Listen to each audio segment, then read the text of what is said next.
I am starved for new, fresh, good Spider-Man content. So today, I'm going to create my own. I'm going to be creating my very own Spider-Man universe and pitching it to you as a new Spider-Man TV series. This universe will have all of my favorite qualities from some of my favorite Spider-Man adaptations. Multiple costumes, a committed relationship with Mary Jane, colorful costumed villains, other Spider-Men, other superheroes, and so much more.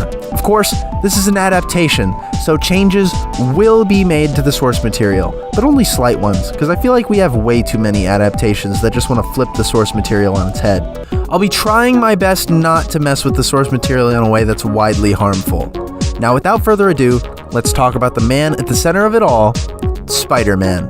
At 16, he was bitten by a radioactive spider, and he gained several powers and abilities. After using his powers to gain wealth and popularity, his own selfish desires resulted in the death of his Uncle Ben, leaving a broken family with only him and his Aunt May left. After realizing he was at fault, he concluded that with great power, there must also come great responsibility, and Peter becomes a force for good as Spider-Man. Peter proceeds through several eras of his life, each documented with different costumes. In Peter's earlier years, he wore a baggier, looser suit. Due to its looseness, people had a much harder time identifying Spider-Man's secret identity, as his costume could hide many body types. Although, this baggier, more drab costume made it much easier for the public to hate Spider-Man due to how creepy he looked. In his earlier years, Peter met all the usual suspects: Rhino, Vulture, Electro, Green Goblin, and any classic villain you can think of are probably in this era. After Peter graduates from high school, he's finally fed up of the public's disdain for him. He decides to go for a tighter and brighter superhero outfit. In this era, Peter gains a bit of a hostile reputation with other superheroes, and is seen as difficult to work with by most of the other superheroes he encounters. Only a few really enjoy his company, such as Daredevil or Hulk. And of course, Peter suffers the loss of the love of his life, Gwen Stacy, at the hands of the Green Goblin. Peter is enraged by this loss, and that night, the Green Goblin was never seen again. Still burdened by great grief, Peter finds comfort in the hands of a girl he thought was nothing but a party animal, Mary Jane Watson. MJ and Peter start going steady, and just as their relationship starts to bloom, Peter is suddenly teleported to space with the Avengers on Battleworld. Peter fights alongside them, and even comes home with a brand new costume. After Peter finally appears home with an explanation as to where he was, MJ tells him to save it. She knew he was Spider-Man the entire time, and she was tired of waiting for him to tell her. Peter commits to being fully honest to her from now on, and their relationship continues. Peter then finds out that his brand new costume is actually a sentient being with the help of the Fantastic Four, and has it removed. And finally, here we are at the show's current setting. It's been years since the events of the last era. Peter's in a new, spiffy, modernized version of his classic red and blue outfit. He's got a job as a substitute teacher, even if it's unnecessary due to how much MJ makes as a big-time actress. And she pays the apartment's rent. That's right. I fucking feminized your Spider-Man. I made him a housewife.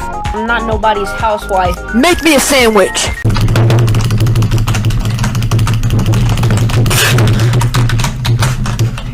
Alright, so we have a fully set up Peter Parker. What's he going to be doing in this show? What's the plot? What's the story? What's the juicy tidbits and the drama and the soap opera? There is none. There's no plot. The show is almost entirely one-off, single-story episodes with no overarching plot. Now, I know that it might be a bit controversial, but listen. We have had several Spider-Man stories where the plot is progressing in every installment, there's a through line to it all, but I don't really want that. I want a show where I can take Spider-Man anywhere I want and drop him into an episode with any villains or heroes. And speaking of which, let's see who I've got drawn up so far. But first, let me tell you about today's sponsor, the Ridge Wallet. This is the Ridge Wallet and Key Case, sent to me by the lovely folks over at Ridge Wallets. My favorite color is red, and that's exactly why I picked out the red version of the Ridge Wallet, and it is absolutely stunning to look at. The way the metal shines with that bright red coat is amazing, not to mention its incredibly slim and compact design. The key case is nothing to scoff at either. There's no need for lanyards with 7,000 different jingles and jangles, the constant confusion of trying to find which key is needed, because with the Ridge key case, they're all neatly lined up, and because of that, you can kiss the noise of jangly keys goodbye. This is my old wallet. It's bulky, massive, inconvenient. But thanks to Ridge, I now have a wallet that can hold up to 12 different cards, with extra room for cash, a durable build, and it's made with RFID blocking technology to protect you from digital pickpocketers. In fact, Ridge is so confident that you'll love it that they'll even let you test drive it for 45 days and you can get a full refund if you don't love it. And there's over 30 different colors of wallet to choose from. So if you somehow don't like the Ridge red wallet, you can just buy another color. And you can catch up to 40% off with my link, ridge.com/probspider. This offer works all the way up until December 22nd, which will be perfect for Christmas time. And thank you so much to Ridge Wallets for sponsoring this video. Alright, let's get back to showing off the villains. Black Cat. She's not much of a villain, but she's quite a handful. I wanted to stay loyal to her comic design while also giving her a fresh new look. I was actually live streaming when I created her, and someone in chat suggested I give her a jacket similar to her appearance in the Marvel Spider-Man 2019 show. I actually quite liked that show's Black Cat design, and I decided to roll with it. She also has a small cat in her satchel that me in the live chat named Banksy. Rhino is, as usual, stuck inside his giant rhino suit, but this time, I really want to highlight how uncomfortable he gets. He's wearing a full body cast 24/7, and he's constantly itching and sweating, and this makes him absolutely furious.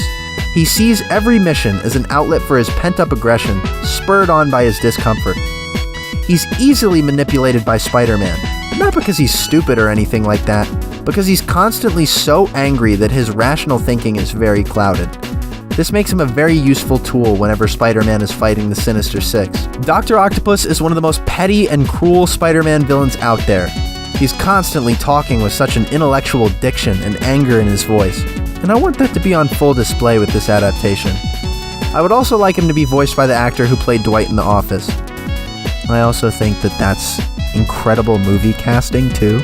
I really think he could pull off a great Doc Ock for like a film or two. Venom is not actually a villain in this show. He's more of an anti-hero. I used to see a lot of people who just think Venom is a villain only to be fought by Spider-Man and nothing more, but that kind of changed after Venom's movie duology, at least in the public eye. He was always an anti-hero after fighting Spider-Man in the comics. And I want to continue that bandwagon. Venom is more like an anime rival to Spider-Man in this show, but I also eventually want him to evolve into an ally for Spider-Man. Shocker is just here. I'm not really sure what to do with him yet. I'm tempted to make him a gag villain, but I wouldn't really want to do something like that to a villain me and many others love. I put a cowl on his mask this time, instead of the usual full mask he has. I thought it'd be cool to add since his costume already looks super wrestler-like, plus I thought it would work really well with this costume. And finally, Green Goblin. I've said in the past that I wasn't a fan of his original design, but since I made a commitment to keeping these designs as faithful as possible, I decided to keep his old suit with very minimal changes. He's still missing though, so who cares? So Spidey Man's got a couple of superhero pals across New York City. I won't go into too much detail about how or when he met each one, as I haven't thought that far ahead, but I'll spend some time going over their designs and my ideas for them. Let's start with the other two Spider-Man I have designed, and move on to the larger Marvel Universe. Miles Morales has got to be one of my favorite redesigns in this video. Some people may not like it, but here he is. Miles Morales in my show is a 13-year-old boy who was recently bitten by a radioactive spider and has become Spider-Man in Brooklyn. At first, Miles didn't even really know Peter at all. He knew of the legendary Spider-Man, and when he got his powers, the only person he confided in was his mega nerd friend Gonke. Eventually, Miles went out to fight crime on his own, and it was only brought to Peter's attention when he was hearing rumors of a new Spider-Man in Brooklyn. Anyway, back to his new look. Miles' costume is baggier, and it makes him kind of look like a ninja.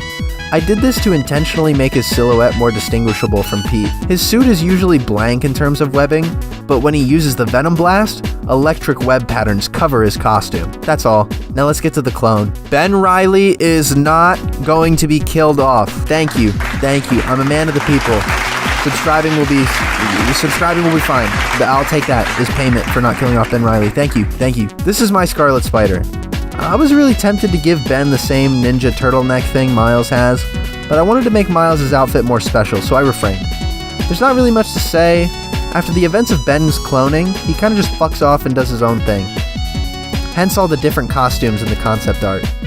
Also, Madam Web is here. I just kinda drew her, I didn't really put much thought into it. Anyway, now for the Hulk and shit like that. Let's start with one of my favorite designs in this video, Hulk. The biggest change I made is that I give him sneakers. That's it. I want this Hulk to be a more sad take on the character. I don't ever want to see him be the one who starts a problem, because at his core, he really just wants peace. I also want him to have that same bond that him and Spider-Man have in the comics. Spidey and Hulk have some really tender moments together, and I want them to be just as close in the show. Whenever someone's messed with the Hulk, Spidey will probably be there to help out. Now let's go see his hot cousin. Here she is, the big green diva. I don't really know what to do with her. I just kind of wanted to draw her so that I can make it so that she exists in this universe. Does she break the fourth wall? Yes. Is she still a lawyer? Yes. Has she fucked Daredevil? Maybe. I just have no idea what to do with her since I haven't read much She-Hulk, but I really want to. Speaking of lawyers, here's Daredevil. I actually have two variants of this design, since when I was drawing him on livestream, chat wanted a version with and without eyes. I actually prefer the one without eyes since it makes more sense, but I figured that there was no harm in having two versions if I changed my mind. Which one do you prefer? Let me know in the comments. But anyway, of course Daredevil and Spider-Man are as thick as thieves, as they've worked together on crimes for years. Daredevil in this show would serve as a gateway for Spider-Man to be in a darker environment, at least for an episode or two. My ideal Spidey episode guest starring Daredevil would be like if Spider-Man tagged along for a single story episode of the Daredevil show. Super dark and dramatic, colored in the same way the show is lit, with lighting that makes the entire scene monochromatic, hallway fights, arms being broken, blood, drugs, and all that non-kid appropriate shit.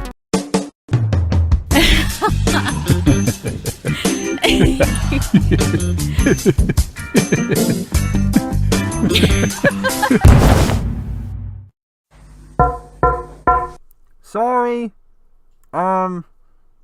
Sorry, can I borrow him for a little bit? My bad, I promise I can't see anything. My hands are covering I swear I can't see anything. Guys? I can't see what you're doing. Can you just leave Matt outside? Thank you. Deadpool is here.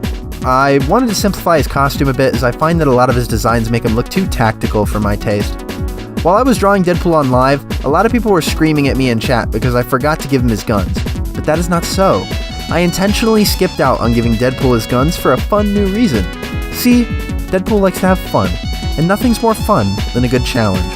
So whenever Deadpool goes on a mission, he starts with whatever's on him, which is his katanas, teleporter, and anything in his utility belt. He only uses guns that he finds along the way in each mission.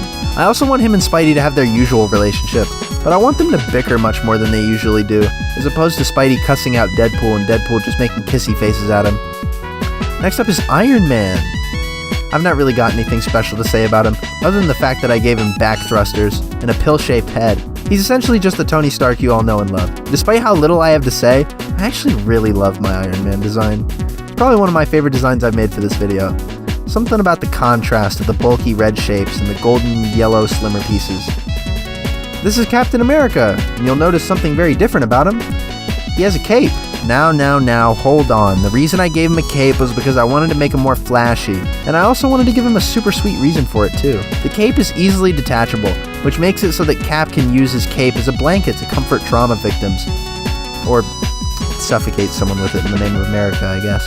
If you don't like the cape, guess what? You can just rip it off right away. You'll notice I left out one very important team that's very important to Peter as a person. The Fantastic Four. I'm gonna go over their designs very quickly right now. Mr. Fantastic is probably the most cartoony looking guy in the whole series, and I wanted to do that on purpose so I could take advantage of his super stretchy nature. This Reed Richards, in his vast travels of the multiverse, has discovered an alternate universe where the events of his team's lives play out in a comic book, and sometimes he makes comments to an audience he can't even see. Sue Storm the Invisible Woman isn't anything too special, but I wanted to make it so that she's one of those characters that has her eyes covered by her hair. To have it so that even when she's visible, you can't even see her eyes. The Human Torch is based off of an actual blowtorch flame. He's one of Spidey's closest friends, and he's usually a huge hothead and troublemaker. Ben Grimm is still the big lovable pile of rocks he always has been, but I wanted to give him more of a brick texture this time as opposed to a random rock pattern. And that's about it. This is the groundwork for my Spidey universe. I have some ideas for some short episodes rattling around, like maybe an episode where Spider-Man goes to space with the FF, or Ben Reilly's cloning, or maybe an episode where Spider-Man chases around the Hulk.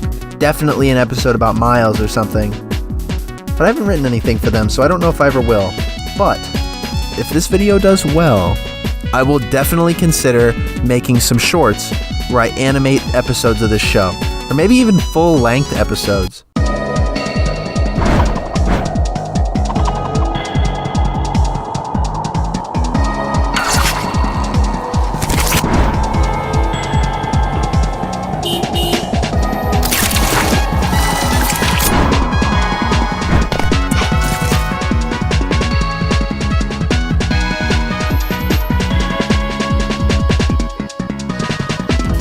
I hope you guys have enjoyed the animated content I've been, throwing in and out of this video. I know there's only 2 clips as of editing that I've animated so far to be put in the video, but I still really hope you guys enjoy the animated clips.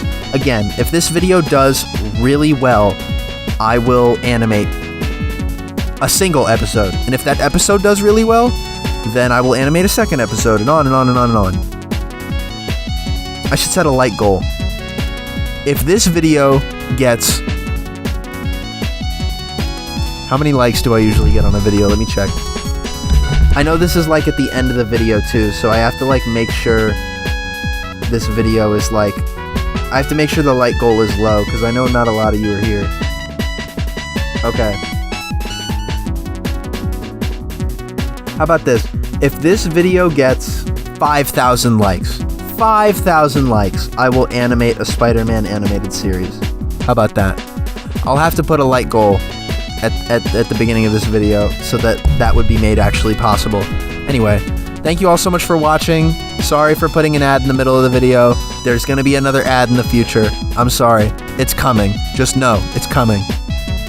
I love you all so much, and I'll see you guys next time. Bye-bye.